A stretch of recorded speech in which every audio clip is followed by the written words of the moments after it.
So, sa nagtanong na to, kung merong agency manager na tutulong sa mga bigos nila sa tuwing sahuran na. So, may mga kakilala po ako at may mga nakilala ako sa Bigo na at the end of the month, halimbawa August 31, mini-meeting niya yung mga host niya, yung mga Bigo host, kung ilan na lang yung kulang sa quota, kung sino yung mga hindi pa nakakakota.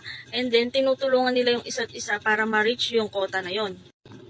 May mga nakilala rin ako ng mga iba't ibang family, yung mga agency daw nila, ganun yung ginagawa. Nagtutulungan sila para makakota lahat ng Bigo host. Minsan kasi nagtatambay ako sa mga live and then may mga nagkukwentuhan doon, di ba, about mga agency nila, ganun. Nag-share sila kung ano meron sa agency nila. Tapos ayun nga, nagtutulungan daw sa pagpapakota. May mga agency din na, ito, sinishare lang din ng iba ha, may mga agency na hindi tumutulong. Ewan ko lang kung paano hindi tumutulong. Kumbaga parang sa dami na rin siguro ng handle nila na Bigo host, hindi na nila napapansin kung sino yung mga hindi nakakakota at nakakakota. Yan lang yung problema sa ibang agency manager, no? Sa sobrang dami na nilang Bigo host, hindi nila natututukan lahat. Ito po ay base sa mga kakilala ko sa Bigo at sa mga nakakausap ko sa Bigo. Ito po yung mga experience nila sa mga agency manager nila.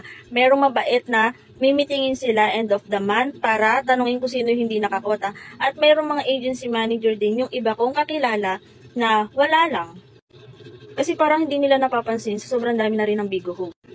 Hindi ko nila lahat ng agency manager ha, pero marami rin naman ako kakilala na tinutulungan talaga nila, as in natutuwa nga ako pag nakikita ko yung mga multi-live nila na nagtutulungan sila para mapakota ang lahat. So yun lang yung may isasagot ko, merong tumutulong para makakota ang lahat ng Bigo host at meron ding, syempre tayo Bigo host nag-apply tayo sa kanila, parang sariling diskarte natin, ganun. Kasi at the end of the day, diskarte pa rin natin, sarili pa rin natin yung makakatulong sa atin para makakota dito kay Bigo.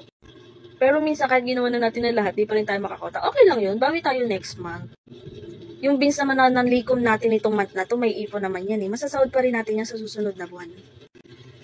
Makakatulong yung mga agency natin kapag seseta na tayo ng PK. Kasi yung PK napakalaking halaga po niyan.